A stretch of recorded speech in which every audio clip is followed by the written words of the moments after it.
This week in enterprise news, CyberArk makes another acquisition. The connection between Tenable's research expansion and DF Labs' recent announcement. Rapid7 in the news and more. And then stick around for a pre-recorded interview with Rami Assad of Distilled Networks. It's time for Enterprise Security Weekly. This is Security Weekly. For security professionals, by security professionals. Broadcasting live from G-Unit Studios in Rhode Island, it's the show where we talk security vendors and aren't afraid to name names. It's Enterprise Security Weekly. The teleprompter now has artificial intelligence, Doug, and updates itself. It's awesome. This week, and talk about them as it relates to enterprise security. You're going to do great. we're gonna I think that people think that you and I talk like every day at night. You know, It's like, hey, what are you doing? It's kind of a bit of an exhausting week. And I think that we noticed that a little bit in the stories for this week as well.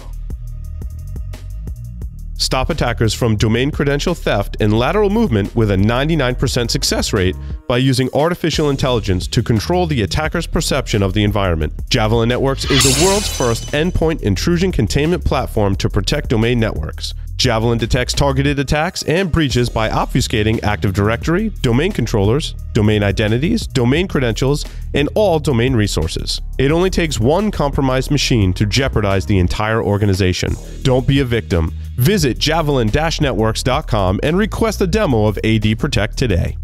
Are you worried about PCI compliance? Does your development team understand or care about security? Are you ready to face a breach of your customer's sensitive data? See the worst that can happen before it does. Black Hills Information Security can help you help management see the future. Email consulting@blackhillsinfosec.com to find out how a web application penetration test can mitigate the risk before you go live.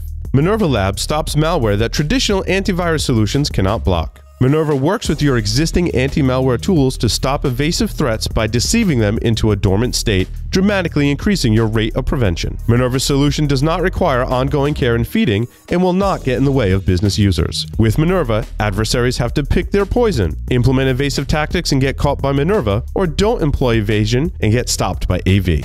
To learn more and request a demo, visit minerva-labs.com today. Hey everybody, and welcome. It's Enterprise Security Weekly, episode number 83. And we're recording it live, streaming it live too, Wednesday, March 14th, Pi Day, March of 2018.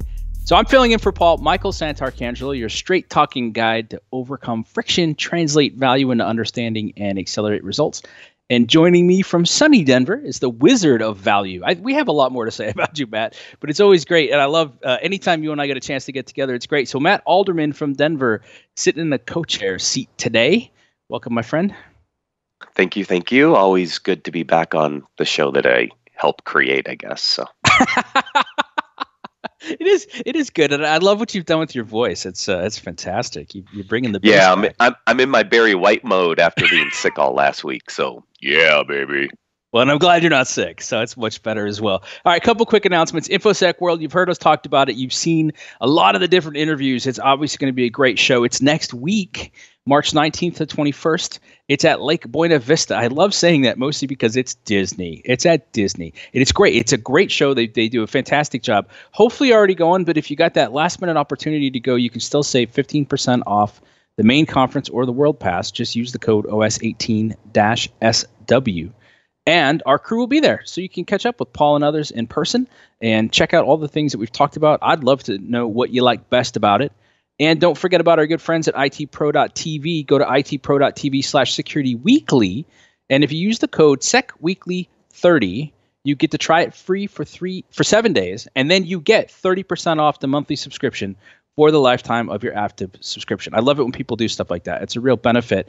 And we've talked about it. We've talked with them. There's a ton of great stuff there. So if you're trying to level up your team or you're trying to keep abreast of the things that are happening, great way to do it, which is great because Matt and I are going to break down some of the news of the week. And it's interesting because this is that point of the year where we're running up to RSA. And, you know, Paul and I talked about this last week, Matt. I don't understand how The notion is, hey, we're going to go to RSA, so let's time our announcement when 3,000 other companies are going to make their announcements.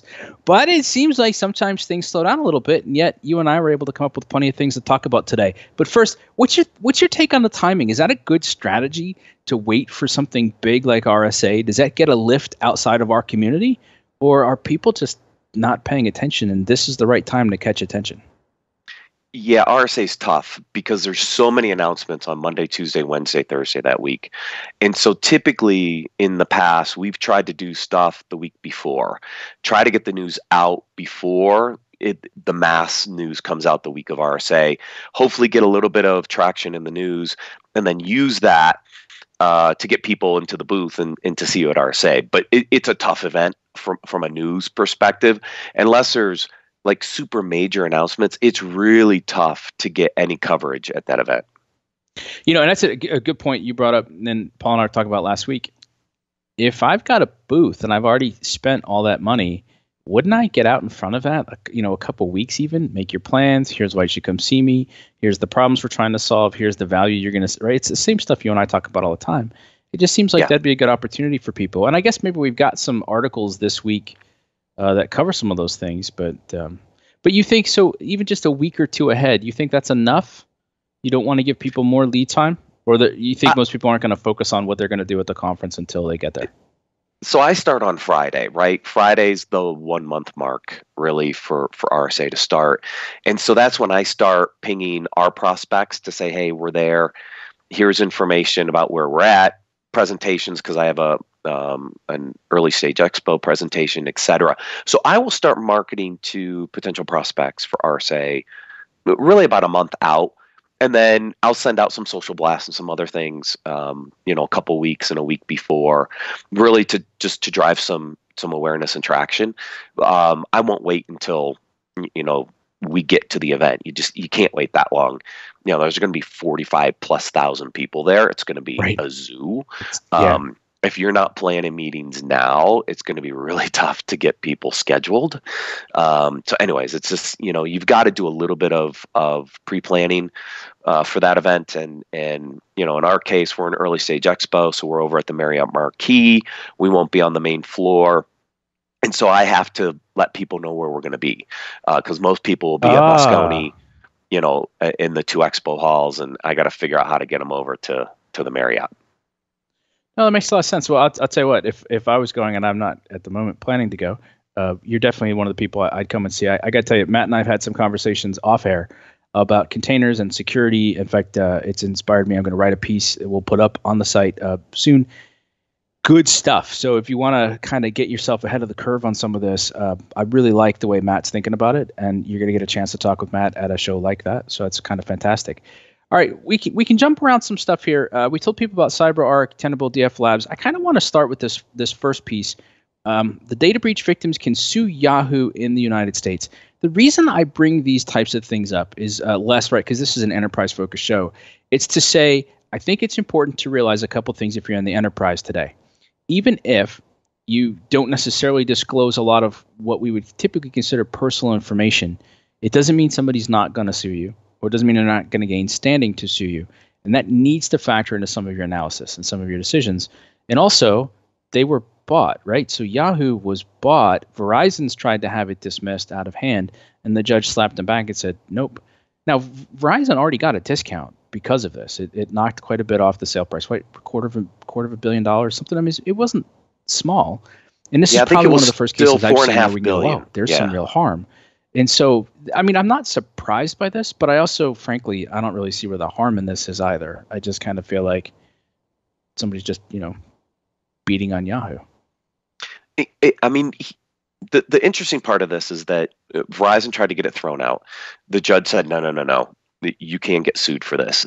The real interest for me in this one is if there's a class action lawsuit, what's the potential payout for damages, right? Because that's going to set some level of cost around a data breach that we may not have seen before. So it's an interesting case because it's like 3 billion users or something crazy. Yeah. The company was sold. Verizon tried to get it dismissed, but the judge is going to let it go through. time will tell whether this has an impact on people's perception of what the cost of a data breach is to an individual organization, and will it help organizations do a little more due diligence, a little more work to actually secure their customer data. Yeah, I think that's to me, that's the enterprise angle. I'll tell you, there's an interesting line in this. It says plaintiffs' allegations are sufficient to show that they would have behaved differently had defendants disclosed the security weaknesses of the Yahoo mail system. Matt, you and I have been doing this a long time. I'm kind of shocked that the plaintiff was able to sufficiently demonstrate that, because I can tell you, in years of interviewing folks, I've had a number of people say, well, our security model is as good as email. And I said, email is the equivalent of sending a digital postcard. They go, yeah, I know. Okay, so there's no security in that. You recognize that? Yeah, I totally know. Okay. So, I mean, I'm not sure what people would have done differently. And I guess that's kind of my point in some of this is like, you know, you could be a company that you think is doing stuff right. You've gone through a risk assessment. You've prioritized your risk. You've tried to do all the stuff that you think is smart and otherwise appropriate, but there's some sort of a breach. And if you get caught at a bad cycle, it's big enough or you're public enough, it doesn't mean they're not coming for you regardless. So, yeah, this will be, I think you're right. It'll be interesting. I'll be really shocked if this goes through court. I tend to think this will get settled out because everybody's reluctant to get those first cases that start to establish what an actual cost of a breach is. We're still speculating. We still throw numbers around, but we don't really have a lot of court evidence to show it. And I doubt this will be the one that does it, but I could be wrong. CyberArk. So CyberArk has been on the acquisition, not a spree. They seem to be pretty targeted about the things that they're doing. So, and I was planning, and we'll probably still cover this quickly in Business Security Weekly later this week, but they just, and now I think it's interesting, the announcement. So Matt and I always love breaking this type of stuff down. They've acquired certain assets of a privately held cloud security provider named Vaultive. Vaultive? Yeah, Vaultive. Vaultive, yeah. And then, of course, they kept the terms of the deal under wraps. So basically, the read I take on that is, we didn't want the whole company. We only wanted pieces of it. They weren't going to continue anyway. We probably wanted some of the hires, and it wasn't really a good deal for everybody. And so we don't talk about it that way. But what's kind of interesting is, to me, this seems like if you're in the privileged access management space, you're the privileged identity, right, the PIM-PAM area, which CyberArk, if they're not the category king, they're certainly one of the leaders in the space. Then you now have to start figuring out, where else do I go? Who else is struggling with the problems? So they've made some acquisitions in the DevOps, the DevSecOps area, and now they've made some acquisitions into the cloud space. That's not terribly surprising to me. In fact, it seems kind of like a smart way for them to grow. What was your take on this when you saw it, Matt? Yeah, this one's a little interesting because they made the acquisition of Conjur, I think, last year. Yep. And that was to move them from on-prem into the cloud from a privileged access management perspective. Vaultive was more of a cloud configuration company, competing with people like CloudCheckr and Evident.io and some of these other cloud security platforms. So I'm curious what particular assets were picked up, but my guess is this is to extend their cloud play with the Conjur acquisition, and to move a little sideways. The question is, how far sideways will CyberArk go in the cloud space? But it doesn't get into a lot of the details of which assets they picked up. So it'll be interesting. But this aligns to the acquisition from Conjur and continuing that cloud presence that CyberArk didn't have before. So from a strategic perspective, this seems like a good fit in at least expanding some of their cloud capabilities. Yeah, I think it's a smart play. So we'll keep our eye on that and where that goes. All right. So in the show prep, I sent you a note. It said Tenable expands its research team, and we got another story that DF Labs introduces a new version of the Inkman SOAR platform, and you said those are connected. I'll explain. Matt, explain. Yeah. So there's a person that just recently rejoined Tenable as research director, Oliver Rochford, who was with Gartner. He did the original SOAR definition for Gartner. So if you go back and look at Gartner's research on the security operations analysis reporting space, Oliver was one of the main contributors from Gartner. When Oliver left, he went to Security Metrics. Hold on, firm. I have it here. Yeah, he went to RiskSense, right? So he went, he built the space, went to RiskSense, spent a few months at RiskSense, and then he went to DF Labs. And at DF Labs, he was running their security evangelism. So I'm not surprised that DF Labs has announced new SOAR capabilities because Oliver was there. Then Oliver ended up going over to Tenable to be a research director, which then ties us into the announcement of the expansion of the Tenable research team. So Oliver kind of links all those together, which I thought was a little interesting. I love the fact that you're able to bring that together, and I think it's worth watching because that also tells us where some of those trends are going. So let's take a look real quick then. The research team at Tenable is this? I mean, like, you know, we're bringing it up because I think it's kind of interesting, and there's an expansion to it. They're basically saying so Dave Cole, who himself has a pretty impressive industry background, so he's their chief product officer now. I don't know if you guys overlapped, but I've worked with Dave in the past. So data is becoming the single greatest resource for competitive advantage, and cybersecurity is the single greatest threat. So we want to go figure it out a little bit better. I'm paraphrasing the rest of all the stuff that he said, but it was nice. Is this a good play for the stuff that Tenable's doing? Start, trying to research more? Yeah, so this ties into another announcement, which you didn't put on the list, which was the new Lumen product, which is their security benchmarking product. So Tenable had their first user conference last week in LA. And they announced the Lumen product, which is a security benchmarking tool, and kind of the expansion of what was originally thought to be the kind of the threat vulnerability management expansion of the Tenable platform.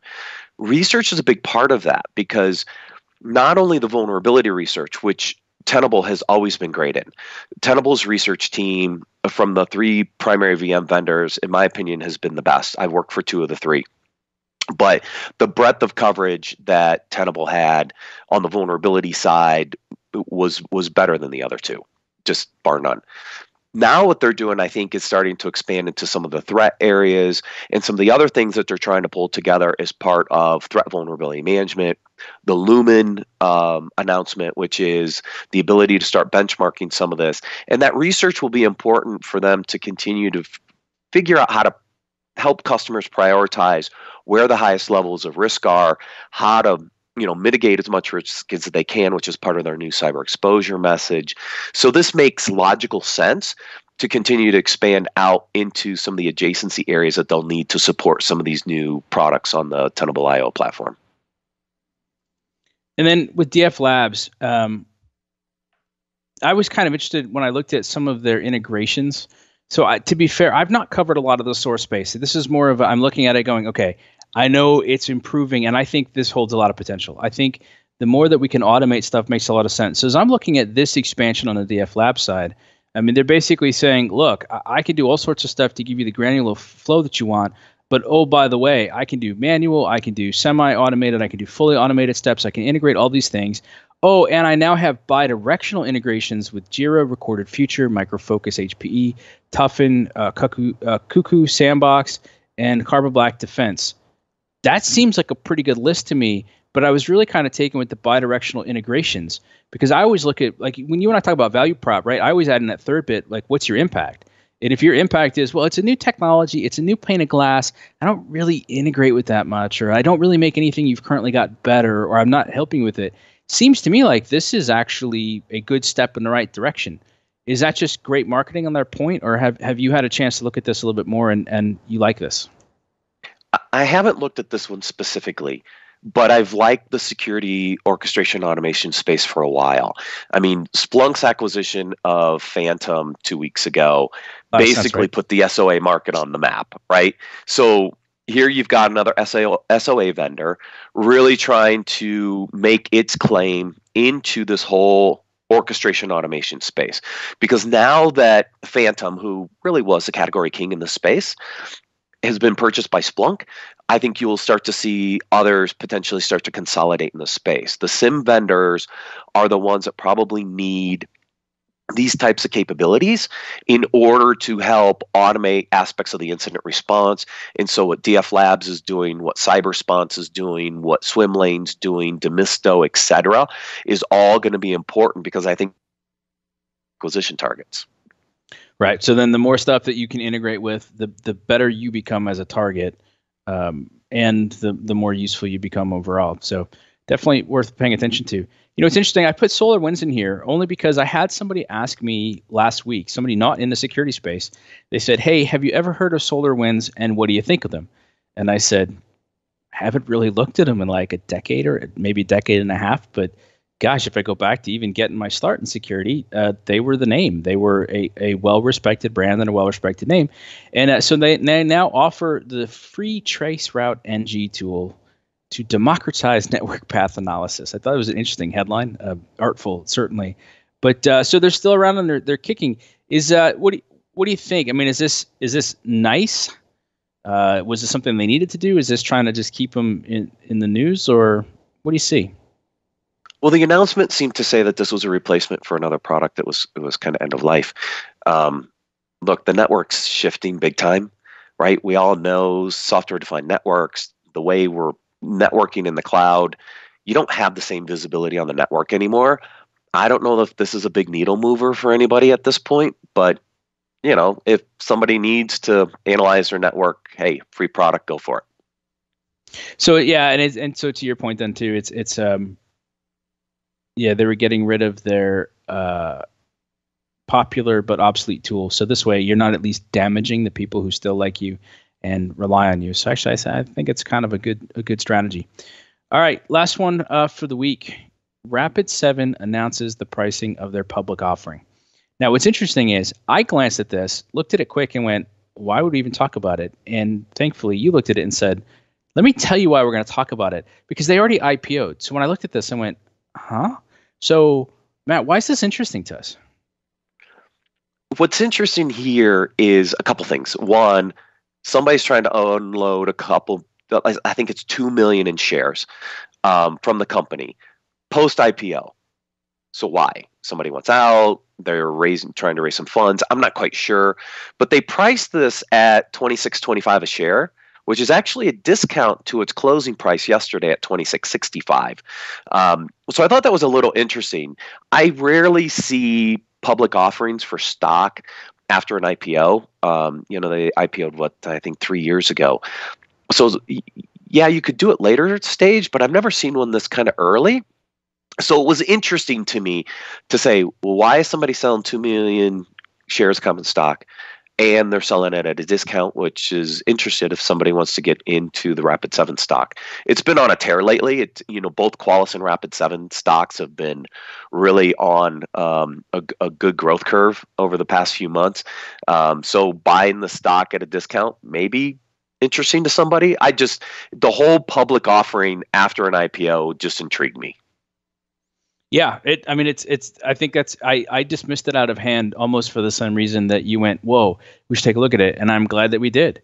And I think if we kind of just take a look at the overview of stuff, we're watching the space continue to grow and evolve. So I appreciate why, if you're an enterprise defender today, that at times is a little bit maddening, but I hope that's what this program is able to bring you, some insight to that and some different ways to think about it, to take a look at, if we look at the companies that are making investments, let's figure out why. And as people are making their announcements, let's take a look at why. Like, why are they heading those directions and what does that potentially mean? That hopefully helps you make better decisions when you're trying to look at these same types of things. And as always, you can shoot us examples and questions, and we're happy to break it down.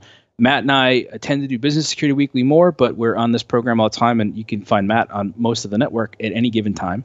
So that's it. So as always, my friend, it was great chatting with you about this type of stuff, and I hope that you rest up and feel better soon. But we're going to close this out. We'll take a quick break. You can come check us out, securityweekly.com. I mentioned we got a couple different shows. We've got Application Security Weekly, Business Security Weekly.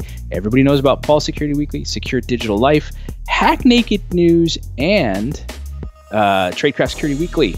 So you can check it all out. You can watch them. When we come back, we're going to share a pre-recorded interview with Rami Assad.